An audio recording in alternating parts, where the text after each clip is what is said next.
On this week's episode of Three Dad Bods, anywhere around, she just suddenly was right there on the sidewalk, crouched down with her head onto her legs like she was crying. And we both stopped and were quiet. And then we both kind of looked at each other. And when we looked back over there, she was gone.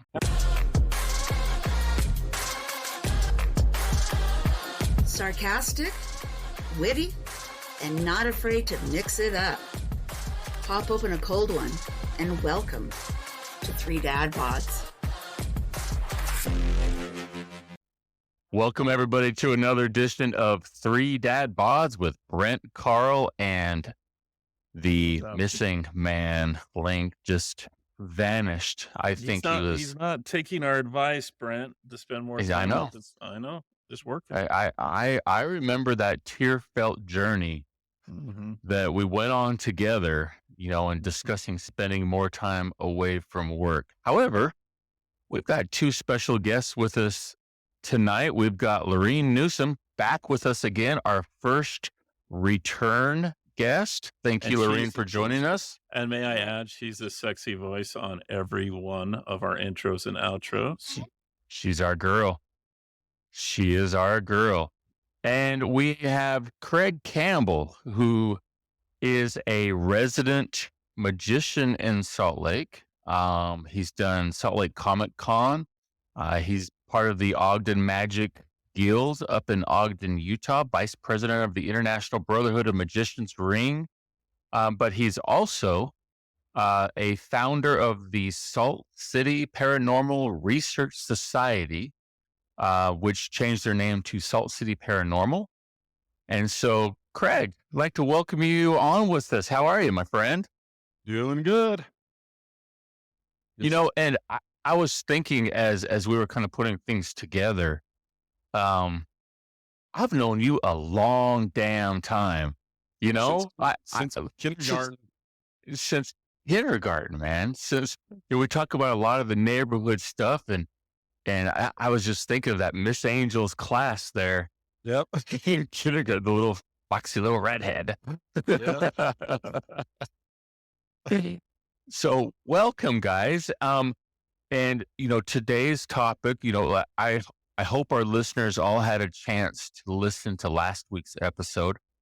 We talked with our good friend Vinny and Alan, and Vinny had his near-death experience. If you haven't had a chance to listen to that, I strongly recommend that you listen to that. And so we want to kind of go in the same direction, but a little different in there. And we brought on Lorene and Craig to talk about hauntings and paranormal experiences, I guess we could call it, right? Absolutely. There you go. So to kick things off, maybe one of you guys could tell us, what is a haunting? What is it? I personally don't like the word haunting, because it more or less, if you look up the definition of a haunt, it's basically a hangout. And so it's more of a paranormal experience, that a lot of people have. It's kind of like the same thing of, I don't like the term ghost hunting because, one of the mottos that we had for Salt City Paranormal was, went along the lines of, the hardest part of ghost hunting is hanging the head on the wall. And so it's one of these things that, I guess you can say it's more of a personal type thing. I'm the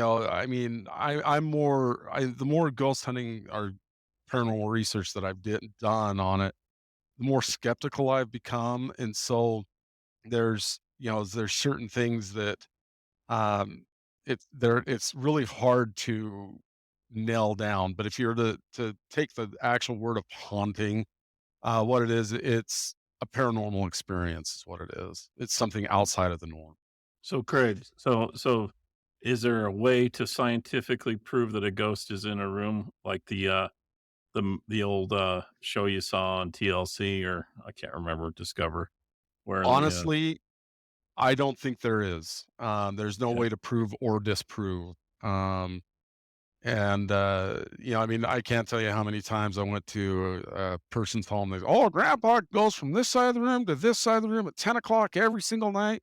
So we're sitting there with all of our cameras, all of our equipment. 10 o'clock rolls around, 11 o'clock rolls around, 12 o'clock rolls around, and absolutely nothing.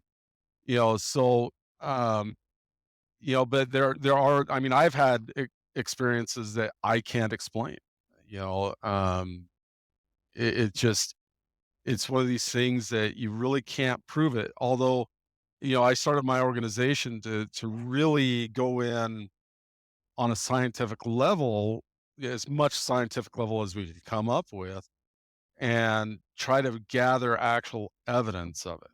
And because, I've always, with me being a magician, I've always looked at it. If I can recreate an experience on stage, it's not evidence. Because that way, it's possible to fake it. But if you can't fake it, if there's no way of recreating it, then it's more of an evidence. And so to sit there and say, is there a scientific way of doing it? No. But that's what a lot of the paranormal researchers are out there doing, is trying to come up with an actual scientific means of finding and gathering that evidence. So Just- what would be the first step? Like, I call you up and I say, Craig, I think my house is haunted. Run me through what you'd have. First of all, do ghosts find the word haunting offensive? Is it not politically correct and they become upset? Much like little people find that midget is offensive. And that's why I like to use haunted midgets as much as possible Oh, God. to gather that full spectrum. Well, so much for being on the air. Okay. That was it. We're done. All right. That was the shortest podcast in history. All right. Because 90% of our listeners are midgets, and I like to thin them as much as possible. The other 10% are dead, and they're haunting us. So Next thing you're going to say is rotard. So then we'll really be in trouble. Hard midgets that see ghosts. Yes. how about a haunting from Joseph Smith? Is there anything along those lines at all? I'm going to offend every person in our audience. No idea. Poor little. Okay. That's St. Louis. Are there ghosts in St. Louis? Brent knows what I'm talking about. Just for you, Brent. Just for you, Brent. I brought my special Nice. water. Only water. Yeah, Man. I'm going to need some after. I love that album from Ronnie James. Oh wait, no, that was Holy Diver. Sorry about that. All right, So, so I got a ghost. Okay, I've got a ghost. My son claims that he saw a ghost in the house downstairs in the basement. That's what he says about this house I'm in right now. It used to be so Battle Creek. It was a battle here in Pleasant Grove between the Indians and the Pioneers. The Pioneers kind of whooped some butt and killed a bunch of Native Americans, and they're all buried around my house somewhere. So my son, who lived down in the basement at one point, claims, and he's pretty spiritually sensitive, maybe too sensitive. He's claiming he saw a ghost in our house. Now, I haven't felt crap. I mean, I'm not sensitive at all for this kind of stuff, but personally, you have no feelings, Carl. That's why. Well, if he's moving stuff around, if he's cleaning the house up, I'm okay with that. You can go ahead and continue to do that if you want. But what do you prove? How do you prove it? As for the cleaning goes. One of the things yeah, go ahead. Sorry. One of the things that we would do is, I mean, we have our investigators, we have our researchers, I had people that worked in City Hall that would look up property lines and histories of the properties. We'd find out as much information about the location as we could before we went in. We also went and did a scouting, like especially with a residential home, it's a lot easier to do a scouting where we go in, we look at the structure. Case in point, about 4 or 5 years, actually, man, it's been longer than that, probably about 8 years ago now. we had a, a family give us a call, similar to what's going on with you, where the grandson was sleeping down in the basement with his brother, had incredible nightmares all the time, was seeing things, um, and so we went in. I mean, it was the house was located by the junior high that Brent, Lorene, and I went to. So nothing really special about the area. Kennedy Crusaders. Kennedy. I And want so to. we never really found anything that happened on the land. But when I go down to the boys' bedroom, my teeth would buzz, and which I found kind of interesting. And so we came back a couple nights later with all of our equipment set up on all levels of the house. The only thing that we caught was dust orbs, which aren't anybody walking down the stairs. It just throws dust everywhere. But anytime I went into this bedroom, my teeth would vibrate, and so I brought in my meters, and they were off the charts. I mean, they were literally the needle was buried at the highest point, and which tells me that there was a strong electrical field in there. And when I got closer to the bed, it was a bunk bed. When I got up to his, it stopped working. Hmm. And so I pulled out this. I mean, I brought some of the tools I use. I pulled out this one, which is the EMF, an electronic EMF, and which electricians use to find wires. And this kid was sleeping about 3 feet underneath a fluorescent light tube, Ooh. and it was a industrial strength light. And this thing was throwing off so much EMF that, yeah, the kid Frying was the poor having, kid. it was frying his brain at night. And, I basically told him, move the kid out of the room, lower him down, whatever, and he'll be fine. And he was, after that. And so, so we really researched the area to find out what happened. Now, as far as your son seeing ghosts, you know, that I'd have to actually go in and see what I could find. But yeah, Yeah. Battle Creek was I mean, it wasn't necessarily just pioneers and Indians. It was also a huge Civil War uh, battlefield. And so, there's a lot that happened in that area. Well, the reason I ask is I think because he's going through something in Germany right now where he's kind of reevaluating some of these things, and because the mind can play tricks on you, and Hmm. I think I think he convinced himself that he saw some of these quote spirits. Now, it could be that he did. I don't know. I mean, it's hard to tell for sure, but I think he realizes too, though, that he can make meaning into anything that he hears, scrapes. I mean, when you're in a basement, I used to live in the basement too, and it sucks. And you got rats, mice crawling around, and you got spiders, and you got, like you say, for us, and You had rats in your basement? no, well, probably mice. You had two. You had mice in your house. No, Yeah, probably. never had mice in my house. Yeah, there was a farmer's field right next to my house when I lived in West Valley, right by that church. So whatever, dude. You probably Freaking had the butler clean them up. Sean's friend crapped in my basement right next to my room. Yo, bozo. Anyway, yeah. Before I moved in, Carl Arnold took a big Duke right in the storage room where he kept all our food. Little bastard. Anyway, Was it Carl Arnold or was it a ghost? it was Sean. Sean was hanging out with him, and Sean, whoa, shit. I didn't like him at that point. He started chasing me with the freaking poop on a board. I was like, who are you guys? Freaking terrorists. I'm like, what am I moving into this house for? I'm like, They're I trying to wanna scare move the back shit to- out of you. I want to move Literally. back to Cherrywood Lane. Anyway. Yeah. So Craig, do you think a lot of the time it's kind of in their mind? I say in all honesty, I'd say a good 90% of it is. Because I mean, even when I was teaching how to do ghost hunting, the newbies, I always told them, you're always going to see what you want to see, hear what you want to hear. That's why the evidence is so important. Without that evidence, everything becomes nothing but a campfire ghost story. And so, yeah, I think a lot of it is in their mind. It's kind of like when you go camping, and you're in the woods, you automatically get that eerie feeling behind you. You get the hair standing Right. up on your neck.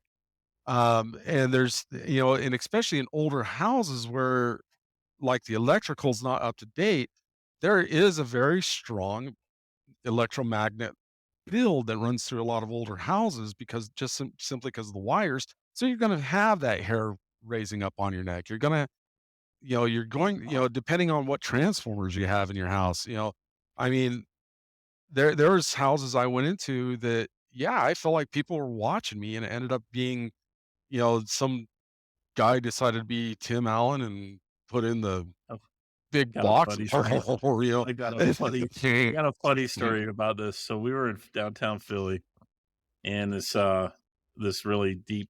It was in a pretty low income area, and anyway, we stopped and talked to this Pentecostal preacher, and he says, "Oh yeah, I just bought this church," and we are like, "Oh cool." So we were talking to him, and he says, "Yeah, the other reverend was arrested."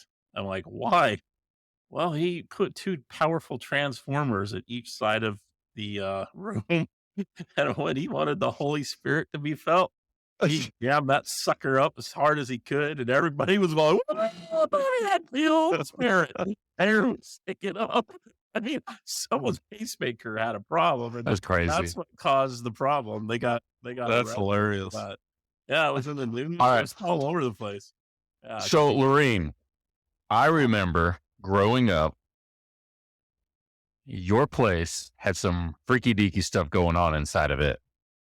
Oh, yeah. Your place and Danny's across the street over there, there was crazy vibes going on. Now, granted, as kids, we were trying to seek that stuff and do some scary stuff, but you've had some actual stuff happen, right, Lorene?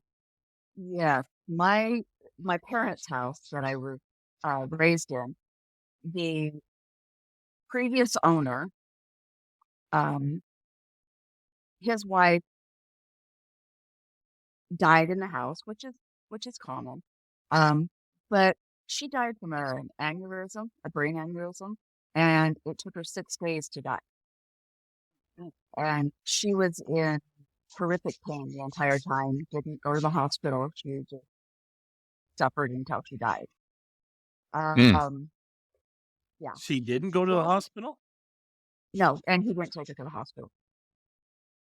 I had no idea. I thought your parents were like the only people that lived in that house. No, the previous person that owned the house, when we purchased the house, a lot of the neighbors told us that he was not a nice gentleman, was not well liked.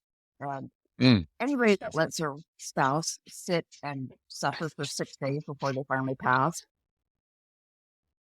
well, You should have got charged for manslaughter. murder. Yeah. So, Sounds like she should have made more sandwiches, is what it sounds like to me. Brent, you're terrible. Yes. Growing up, we had a number of different instances. I was never scared of paranormal activity. I was just something I guess I was born with. I don't know. But when I would sit at the kitchen table, kind of like I'm doing right now, when I was studying for college, you would hear very distinct footsteps that would go from the bedroom and walk up behind me and stop. And it didn't matter what part of the house you were in, everybody could hear it. And my parents at the time were downstairs and they would be quilting and they would hear tap, tap, tap, tap, tap all the way across from the bedroom to where I'm sitting. And it would stop behind me. And then about 20, 30 seconds later, it would start again. Tap, tap, tap, tap, tap, stop. Well, a girl could only take so much of that. And so I would say, Miss Martin, please stop doing that. I'm trying to study. And it would stop. except for the one time that my mom's coming up the stairs and I had had just about enough. And I was like, damn it, Miss Martin, I'm trying to study. Go do something like play with the damn curtain. And as my mom was coming up the stairs, the curtains in the front room went flying up and then slammed back down. And Wow. that's when my mom came up and said, don't ever do that again. Yeah, she's very, don't ever tell her to do something like that again. And it just was a creepy circumstance. And she, I mean, nobody ever felt spooked or like it was evil. It just felt Mhm. like there was somebody else in the house.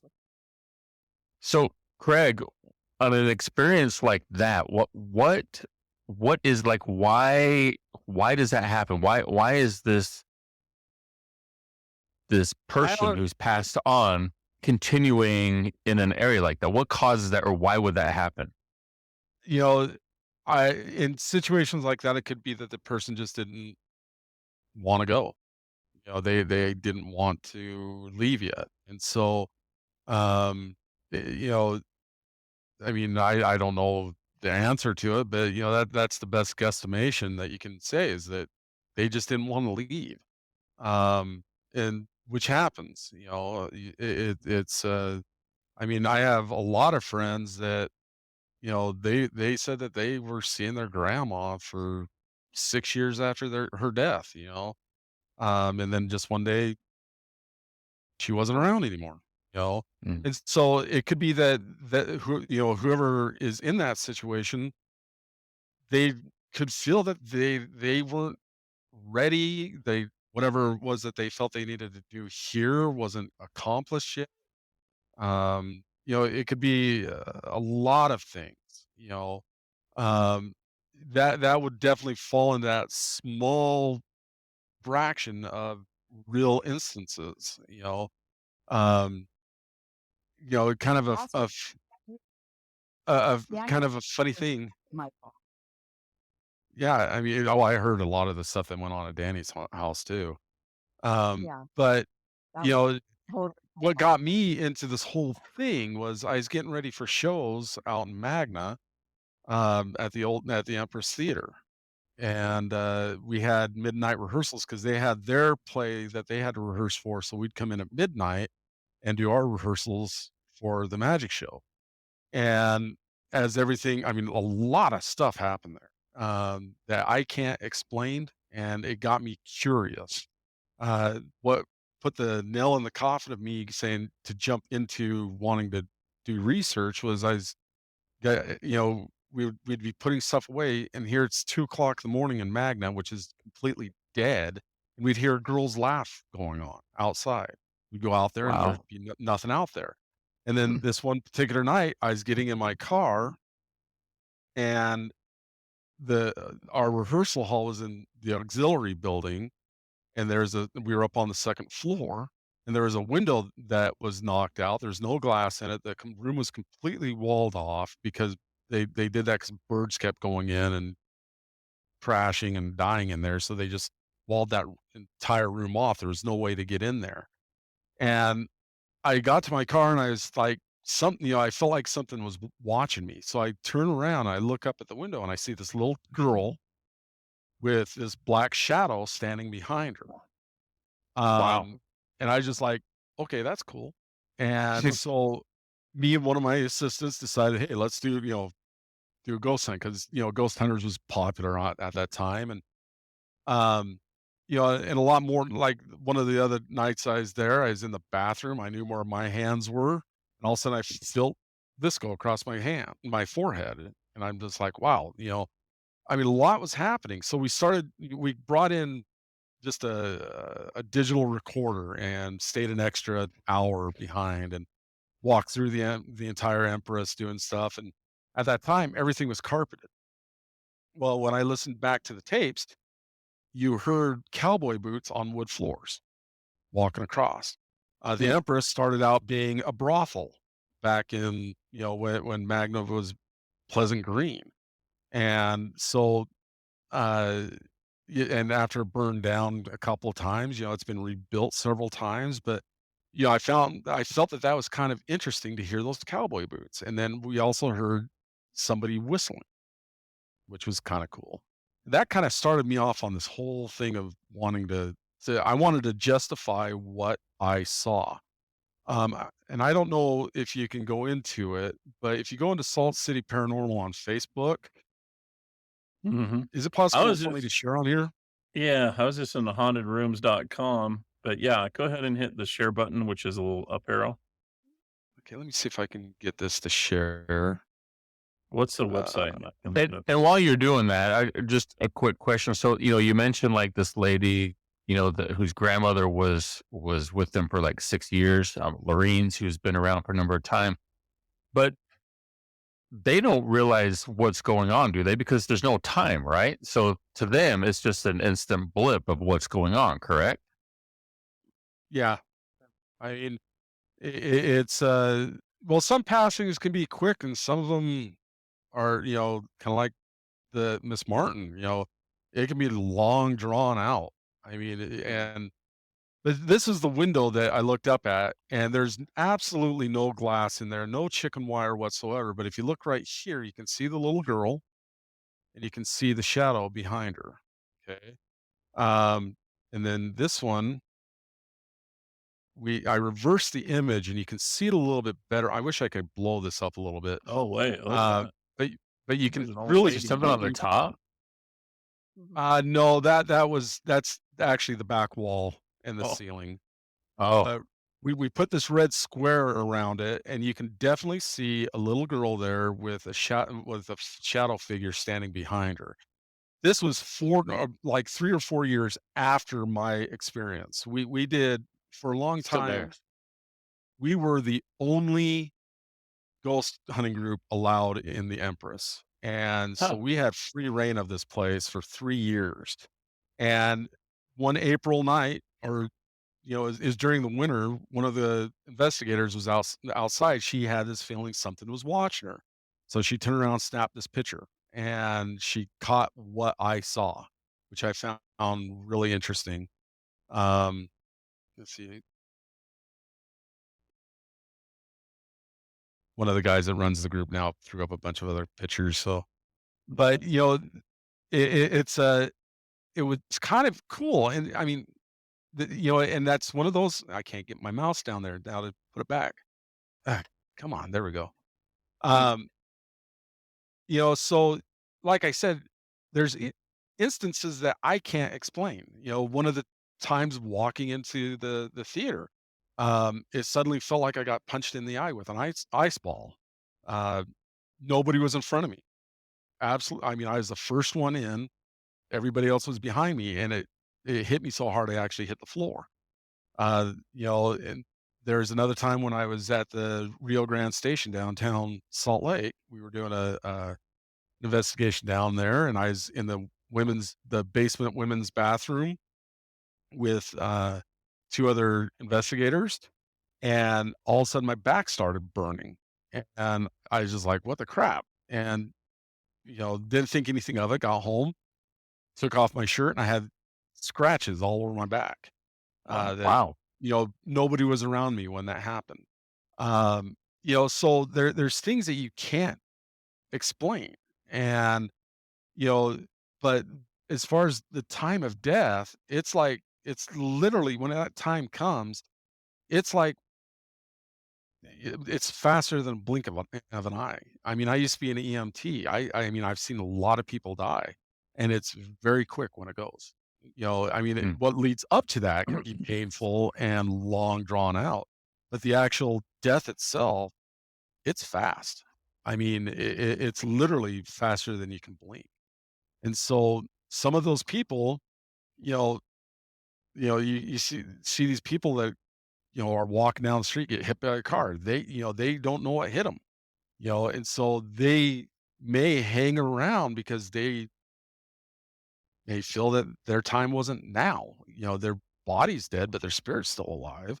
So they choose to hang around for a while. So, um, those are answers that a lot of people are out there trying to find. Um, my research is more or less um, debunking those that are faking it. That's So, really what I'm doing. so Craig, there's a lot of money being made on TV shows and YouTube over this whole subject. I Skinwalker can't stand Ranch. those guys on TV. I can't stand Oh, those guys. Skinwalker Ranch. Tell me what you think about that one. um, that is a interesting lore. Yeah. Um, The guy who you know, owns that has more money than God, Brandon but Fuel. it has, See the guy that wears the skin tight black shirts. Yeah. it's funny. I read the book Skinwalker Ranch, and then I was doing a blood drive up in Vernal, and a bunch of us decided, hey, let's go drive by, because at that time the military actually owned it, and so you could not get. I mean, you couldn't even approach the front fence. I mean, there's like you had the road, and then you had a good 100 yards of field, and then the front fence. And so you could drive by and kind of see it, but you couldn't see any of the buildings or anything. Well, in the book, it talks about this disc that appears in the air, that and not like a UFO disc like this, but it's up like, in this position, so vertical position. We were driving by it, and we actually thought it was the sun. And as we went, it was like this, and as we got past it, it was like this, and then it was like this in our rearview mirror, and we're just like, "That's kinda cool," and I read about that, and that was an actual experience that I happened to see with my own eyes there. As far as the rest of it goes, who knows? I mean, there's everything that, because when the military took over the ranch, it was so locked down, a lot of it became rumor. Yeah. But you do have the documented of the owner before, and then the guy who bought it from the military now who owns it. Um, and so they're trying to figure out a lot of the same things that happened from the book that was written about Skinwalker Ranch. There's so much that is written on that you just sit there and go, what's real? What really happened? It's kind of a conglomerate now.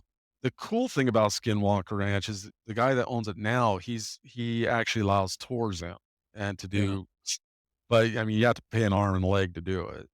One of It these makes days, some money. maybe, but I mean, that brings up an interesting point. Yeah, a lot of people are making money off of this stuff, and which is sad because it gives, I mean, the way I look at it is any paranormal team that charges a client money is not a true team. They're in it for the money. They're not in it to find out the research. They're not in it for the scientific uh, outlook of it. They're in it to gain money. So a lot of these people that go, oh, should I go on a ghost tour? No, don't, because they're in it for the money. They're going to drive you around town and say, oh, this happened here, this happened here. I went ahead and did a ghost tour that went up to the Bundy home. Come to find out where they took Al? where the yeah, where the Bundy home was never the Bundy home. It was just a creepy cellar that was sitting out in the middle of a field. And so I get really I get not offensive. Well, yeah, offensive about these people that charge because, you're out there trying to find the research, and you come across somebody that needs help, and they say, "Oh, we'll help you for, 150, $200." Right. Which is asinine. Because we're really in it to help the people and also to do the research. Um, and so when these TV shows first cropped up, I think they were in it for the right reasons. But then the network stepped in and said, you need to bring up the rating Spice it up. and Yeah. spice it up. And a matter of fact, Ghost Hunter Taps, Ghost Hunters, which was the forefront of ghost hunting, really ruined their name because there were several episodes where it was proven that they faked it just for the ratings. And I so, I believe mean, it. I was asked, I've been asked, hey, do you want to do this? And it's like, no, I don't want to go on TV. I don't want to be paid for it because that ruins credibility for other ghost hunters. And Well, now, even here in Salt Lake, it's very, very hard to find anywhere to do a ghost hunt because, you have these hacks that go in and don't respect the place and, touch stuff and move stuff and break stuff. And or they charge people an arm and a leg to go in, and it's sad because it really has put a bad name on a lot of the paranormal research, and it's getting harder to do it because of those TV shows. Interesting. We think we saw a ghost once in our neighborhood. Matt and I late at night. Honestly, true story right here. As often was the case, we would be out roaming around, and Lorene can bear witness to this, that we would often knock on people's windows and put our butts up against them and moon them as they open their blinds. That's not the ghost. Um, so one night we were out late, and we were walking in front of my neighbor's house, the Norrs, and directly across the street was our friends, the Mattingleys. And on the sidewalk, we both looked and we saw this girl. Didn't see her walk there, didn't see her anywhere around. She just suddenly was right there on the sidewalk, crouched down with her head onto her legs like she was crying. And we both stopped and were quiet. And then we both kind of looked at each other. And when we looked back over there, she was gone. And Matt and I talk about this all the time. The little crying girl that It's funny because you're not the first one I've heard that about. That really, right around Boot Hill Drive, there's a girl that a lot of people have seen doing that. So, wow. That's you're not interesting. the first one that I've heard talk about we that. saw her from Danny's front window. There was Uh-huh. a whole bunch of her. And she was over on my side of the street, standing, just staring at us. And so, Huh. being the I'm getting John- chills right now, by the way. I decided to go out to see what she was. And from the time that I got from Danny's front window to the side door out to the driveway, she was gone. Wow. And there was probably 10 of us in the house I saw her. Yeah, I mean, the stories I've heard is that she's dressed in probably about 1970, between 1970 to 1974's clothing. I've heard that she's been skipping rope, that she's seen. It was a crime. white shirt. Yeah, Yep. and so you're definitely not the I just first got one chills. I've heard about. It's kind of funny. I have to tell you the story. Shortly after I started doing ghost hunting, and really wanting to get into it, I went ahead and went out on a ghost hunt with a group in Tooele, and I mean, I was really fresh. All I had was a digital recorder. We went around it was a school that we did out in Midvale. And, I went home, and a couple days later listened to the playback, and I hear, this one part just went, "Mm." And then I heard some gibbering, some mumbling. I'm like, and nobody in my group heard it. You could tell we couldn't hear it because we kept talking. And I was like, well, I finally caught something. And so I marked the time and everything. I called Tom, and I get him on the phone, and I send him my sound bites and all of the timing and everything. And he was comparing it to his timing. Well, a couple hours later, he calls back and he's laughing. And he's like, well, yeah, you definitely caught something. And I'm like, wow, what, really? He's like, yeah, but unfortunately, it's not what you think. I was like, what do you mean? He goes, that was me Stomach down the growling? hall and I farted. So he farted, and the mumbling that we were hearing was the people laughing. And so, It's like that Saturday Night Live episode, the ghost hunters, yeah. I can smell a sulfuric smell coming from this area right over here. It's so strong. No, let's move on. Let's move on. The recorder I had was one of those really nice ones. And, you have the microphones that are like this, that could pick up the slightest thing. Well, it was a little too powerful. And I could pick up stuff. But it's funny because when I take and teach people how to do the research, one of the biggest things I tell them is you are your own tool. Don't rely on recorders. Don't rely on the meters. Don't rely on your cameras. Rely on your senses. That's where you're going to get the biggest, what if. These are nice, but they're faulty. This was the biggest self on ghost hunter sites there was. CB radio sets it off. Oh, wow. Okay. And so, you can't really rely. They're nothing but tools, but you're the biggest tool. And so a pad. I've been told that often. A pad of paper and a pencil is the best thing to have. And then to rely on your senses. When it comes to cameras, I used to do digital camera all the time, but then I started really thinking about my motto of, if I can recreate it on stage, it's not evidence. Well, digital photographs are the easiest to manipulate. And so I now use Polaroid. Anytime I go on a ghost hunt, I have a Polaroid camera, and I'll use that. I actually use both. And I haven't caught anything on the Polaroid, whereas on the digital, man, I was able to get all sorts of colors and all sorts of things, And so a lot of it is shutter speed.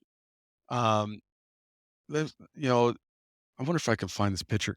So you really have to look at, what is the best thing for me to use. And I've gotten rid of, the infrared cameras. I've gotten rid of everything. And I go in with a Polaroid camera, a notebook, a pencil, and a flashlight. Those are the only things I use now. Because like I said, it is so easy to manipulate digital cameras and digital pictures that you can make anything, even the EVPs now. I don't really, matter of fact, here, I found that picture from Rio Grande. EVPs can be, I have a magic trick where I do EVPs, the scratches I got from Rio Grande. That's not your wife behind you. Just kind of.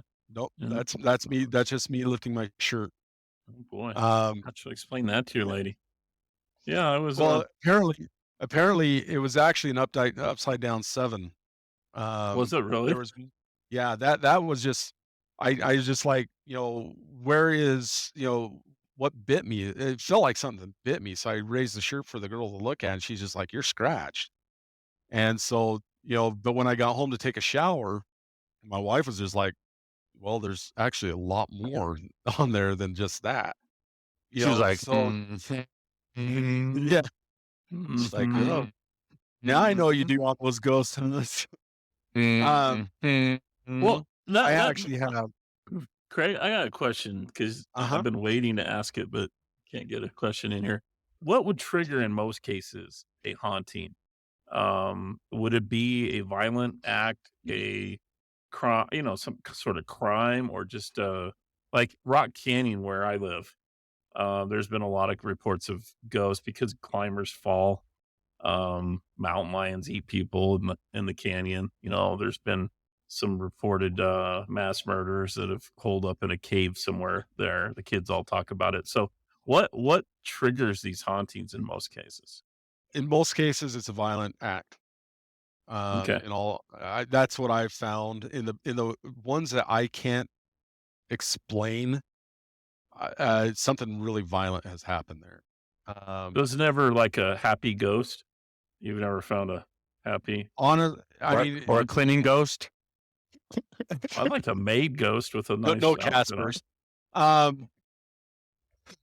I mean, there's what we call friendlies. I necessarily don't believe in friendlies. No.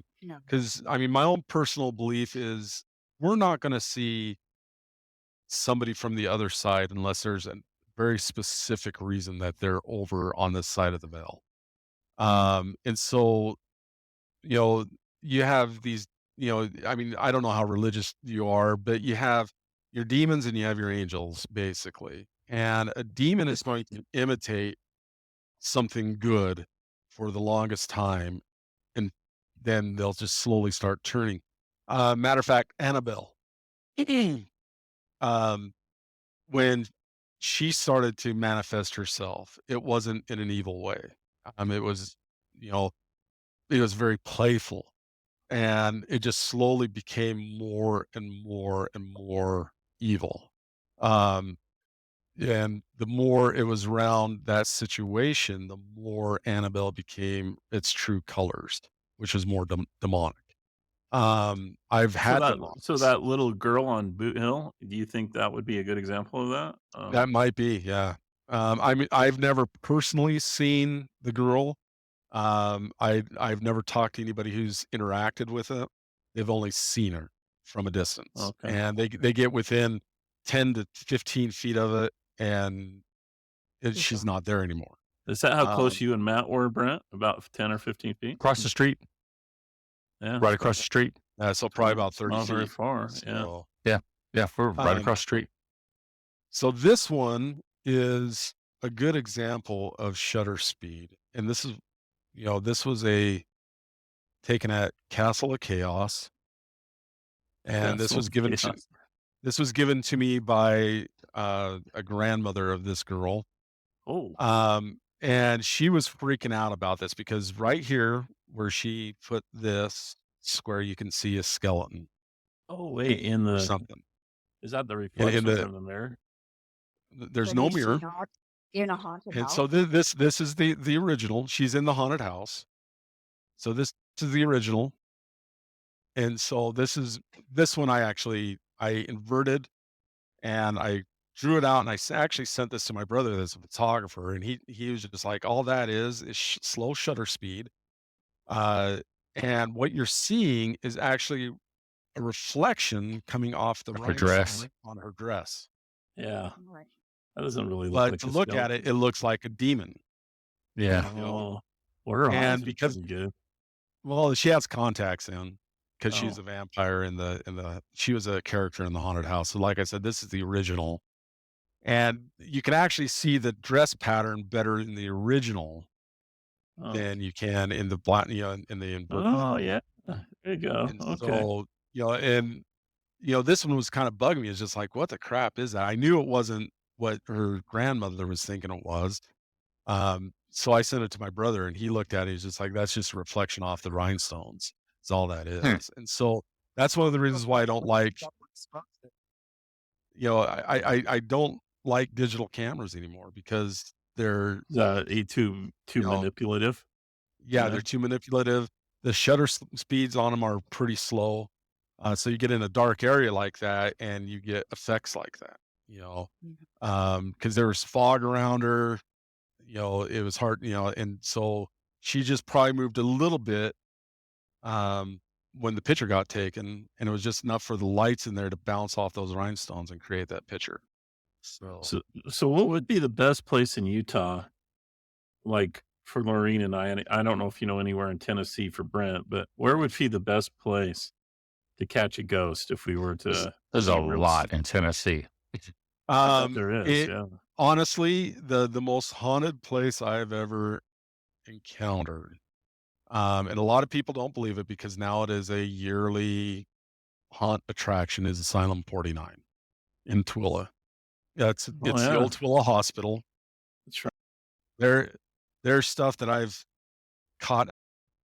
It irritated me because my camera decided to crap out right when it happened. But there was an old conference room in there, and I had a tea light candle sitting on the conference room table, and we were talking there's several kids that are there, and we were acting like we were playing a game, and this tea light candle moved from one end of the table to the other end.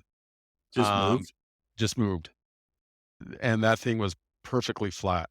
We had levels on it and everything to show that it was flat. And I went back to review the footage, and you see the candle there, and all of a sudden it just goes snow from that point on. And so my camera crapped out, didn't catch it. Hmm. They have video of ghosts there. They have, I mean, one of my offices used to be in the nursing home next door to the hospital. Uh, there's no access to the roof. Everything's blocked off. There's no way to get up there, and you'd always hear running across the roof. It's an insane Um, asylum, right? Old no, asylum. Yeah. no, it's just the old hospital. And, Okay. All right. so that one, in all honesty, if you're to come out here to do a ghost hunt, I highly recommend Asylum 49. It's even Lorene, harder. we should do it. We should do it for Three Dad Bods. Hey, Anytime, I'm just letting you know that I do have a tendency to scream like a girl sometimes. okay. I do too. So does Cara. But to let you know, also, for whatever reason, paranormal activity loves to be around me. Really? That's Mhm. kind of cool. It's the voice. The voice, yeah. It's the voice. It's You- what I was yeah. wearing. You know I mean, that movie Bell Witch, done right here in Tennessee, yeah. just outside of Yeah. Nashville. Blair It's Witch maybe or Blair- 30 miles from our, not Blair Witch, Bell Bell Witch. Witch. Bell Witch, huh? Yeah. That's an interesting case study. The movie kind of elaborated on it. It's a movie. They're trying to say it was the father, American Haunting. Yep. Yeah. Pedophile. playing around with his daughters in a bad sense, that caused it. But there's a lot that happened with that was actually documented that, unfortunately it's no longer happening. So they can't go back and try to recreate. But, It was so many people that go and visit it. yeah. And there were hundreds of witnesses of things that happened there. And that's a really interesting. And we have 2 houses over from me. In their backyard, they have a cemetery Oh, that's cool.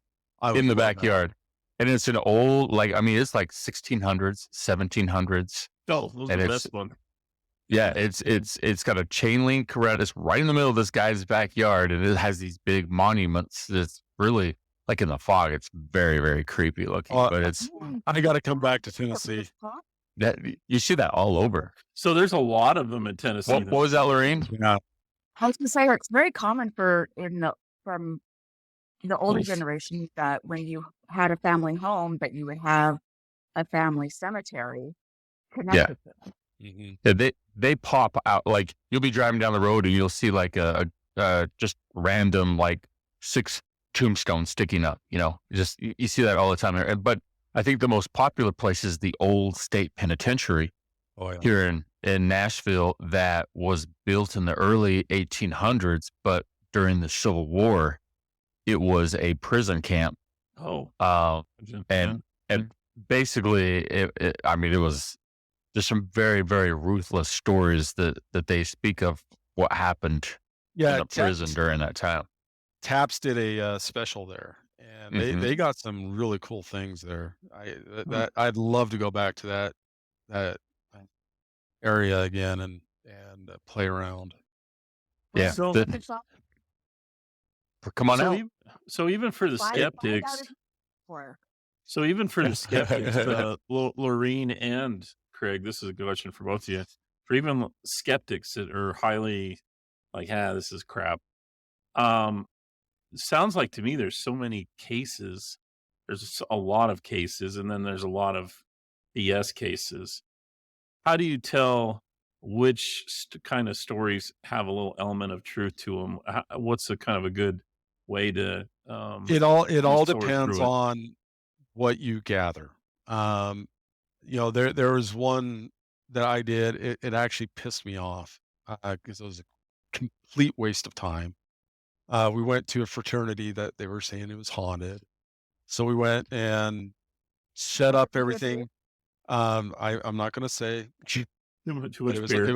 it was a local fraternity. We went in, we set up our. I mean, it took I'm all three or about 4 hours naked to get ghosts. everything set up. Well, they were just like, "Oh, this one room, this one room." So, yeah, when you walked in, you got physically ill walking into that room. Does it And stink? no, actually it didn't. But what it ended up being was I just like, this is just too weird because nowhere in the house was there anything. It was just this one room. This ghost And named so Blair that died from a I pillow fight. I pulled out I had a subharmonic meter. Yeah. And I pulled that out and it was registering 19 megahertz. Now, do you know what the Huh. 19 megahertz is? So 19 megahertz is now considered illegal for movie theaters to use because of the movie, where she spits pea soup, The Exorcist. Oh Exorcist. What it yeah. is they put in these big subwoofers that do a frequency that you cannot hear, you really can't feel, but it messes with your system. And it was scaring people to death. And so between that and the subliminal messages, it made it to where movies could no longer use both at the same time. Okay. So some of I had the no idea. scary movies that you go see will use 19 megahertz sound. And some of them will still use the subliminal message so that you can go get your popcorn. Um, That's well, what they did important. was they pulled Huh. down a wall. They put in a 40-inch subwoofer into the wall, replastered it, and was doing this 19 megahertz through it. And they were doing it for their frat parties to freak people out. And so they wanted to see if they could fool a ghost team. And Oh, yeah, didn't happen. it didn't happen. And so I mean, we were there maybe 4 hours, because it took a long time to set up all the cameras. Once we started the investigation, 45 minutes, and I found that. And I was just like, "Thanks for wasting our time," and we packed up when we left. So for I would say for every real instance that you cannot explain, you cannot recreate, you cannot do anything but sit there and scratch your head and say, "What is it?" For every one, there's 100 fakes. Wow. Wow. Okay. So Wow. that's Okay. why that's why I'm saying that probably 80 to 90% is in the person's own mind. Now I'm not saying that it doesn't exist. It's just Right. very hard to prove that it exists because once you get to that point where you can't explain stuff, there's no way of gathering that actual evidence. Because there's no ghost meters out there. There's nothing, you know, um, matter of fact, I mean, I do this whole lecture on magic and the paranormal where we talk about how the paranormal community is taken from magicians and have used that to bilk the public, you know, um, and we've taken stuff vice versa. And, it's one of these things that the vast majority is unfortunately fake. Hmm. And because every hotel wants their ghost, every theater wants their ghost. And so it's really hard to pinpoint and to get that real evidence. But so you gather what you can, and then you try to recreate what just happened. And that's when it becomes more on the evidence side than the campfire story side. So it's Um, really rare then. It's like rare.